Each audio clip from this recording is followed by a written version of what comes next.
What's up, guys? Today I want to encourage you to do crazy things. And I'm talking super outlandish, unreasonable things that normal people in the normal world and normal society would consider crazy to get your songs out into the world. So, my name is Kev Rowe. I'm a working singer songwriter. I've got over 6 million streams on Spotify. I've released 150 songs, and I've done over 2,000 shows all over the country.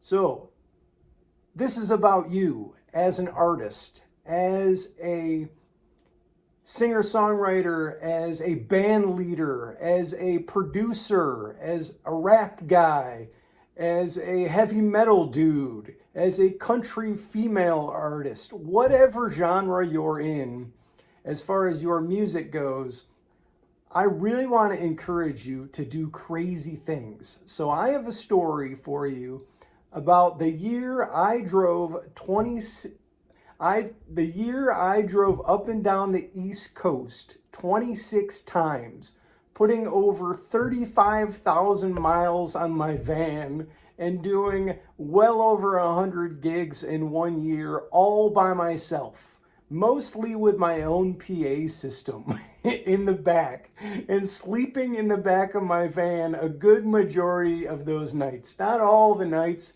Every once in a while I would get comped a hotel room or some kind of accommodations, but it was me and my booking agent, my manager, and a little bit of a team on the back end.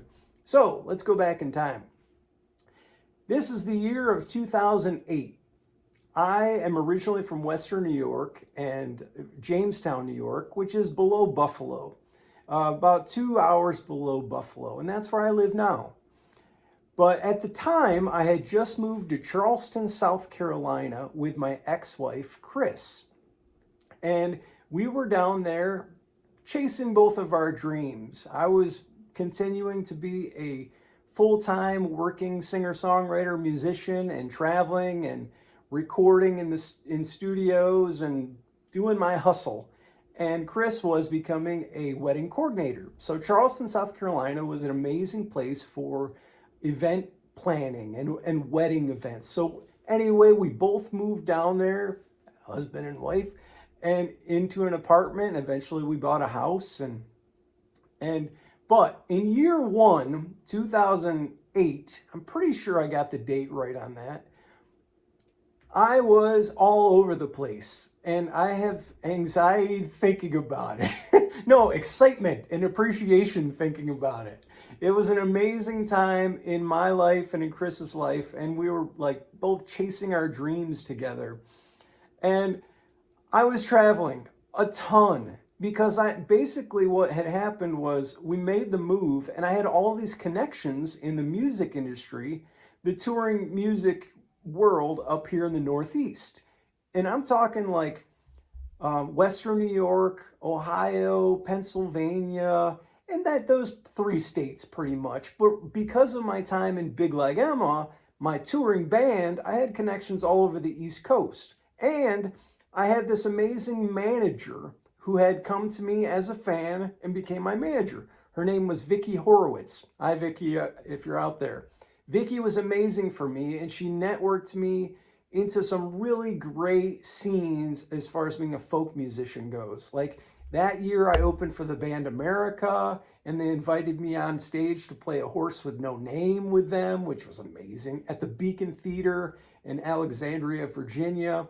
I also opened for the Weepies, which were an amazing folk duo in the 2000s. If you know the Weepies, you're my person.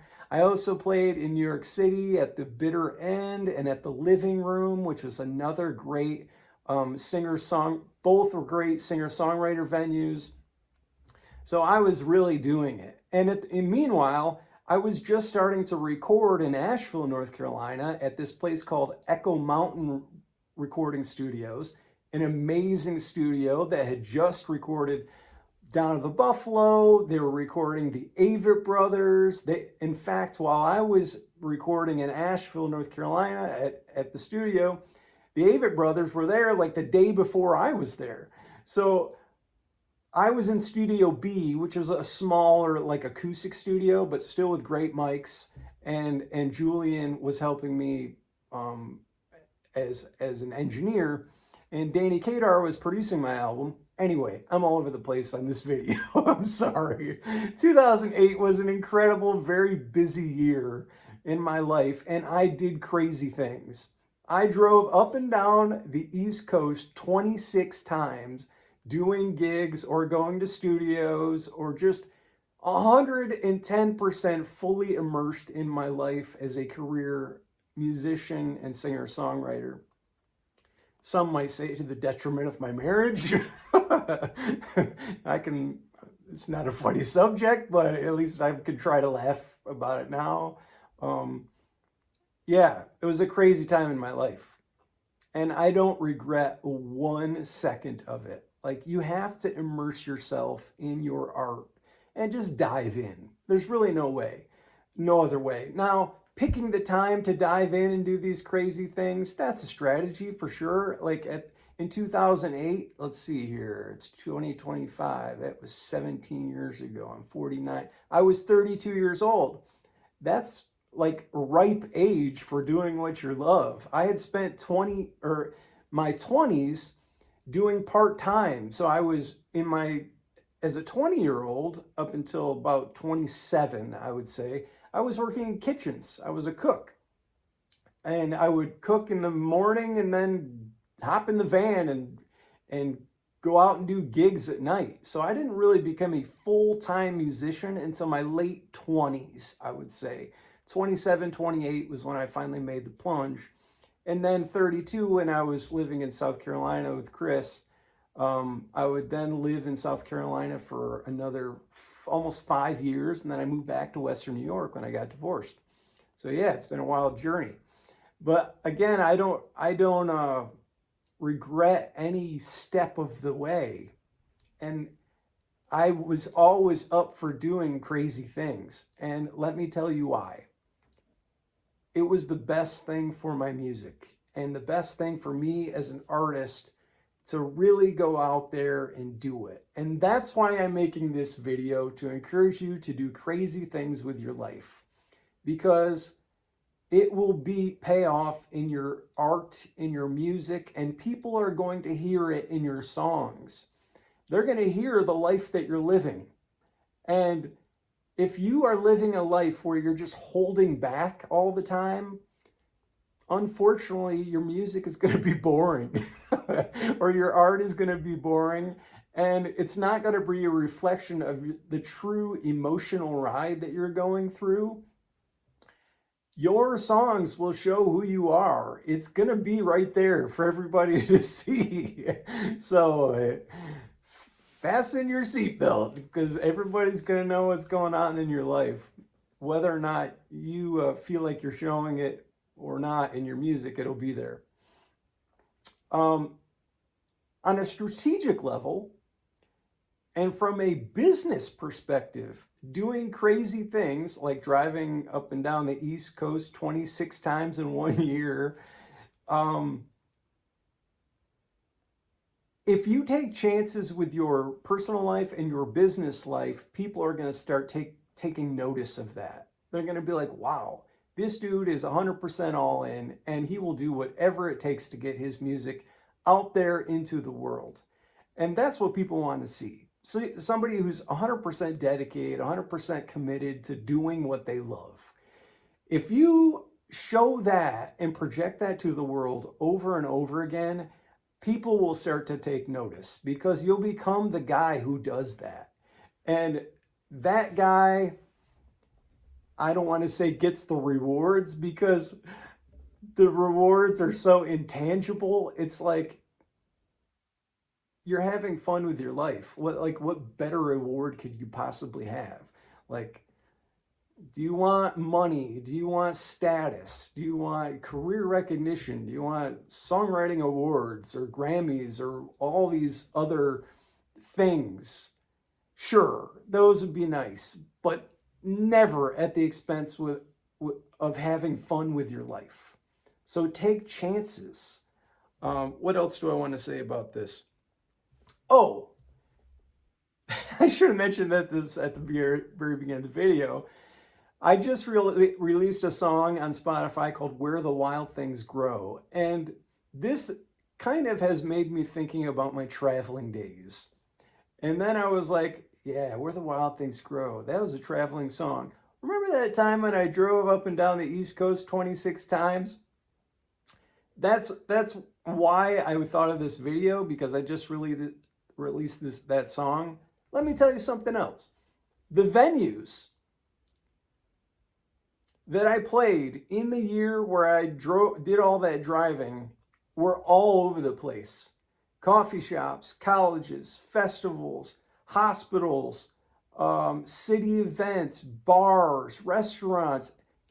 If anybody would entertain having me play acoustic in their venue, set up my little vocal PA in the corner, and do whatever that venue required for me to do to give them a pleasant evening of acoustic music and or stories and songs, I would do. I was a yes man, straight up. I would take any gig that came my way and that I could possibly financially afford to get to. Like the gigs I played in New York City at the Living Room and the Bitter End. I drove up from Charleston, South Carolina to basically play for tip money on both of those gigs. Like, they cost me money, probably a couple $100 each, just in gas to do those gigs. But they were amazing experiences. I had to get that into my blood system, into my DNA, like getting out there and performing. Because every time you perform for someone different or a room different, you become a better artist, a better songwriter, a better live performer. So that's why I'm encouraging you to do crazy things. If you're not a live performer, cool. If you're a producer, do crazy things with working with other people in other genres of music. Like, hit me up. Let's do something. If you're a let's see, what other kind of artists are out there? If you're a drummer, work with a whole bunch of different kinds of bands. You get my point. I'm just saying, do crazy things. If you think of it in your crazy artistic brain of yours, don't let the no guy step in and talk reason into you. You have to do the crazy things, especially if you're in your 20s.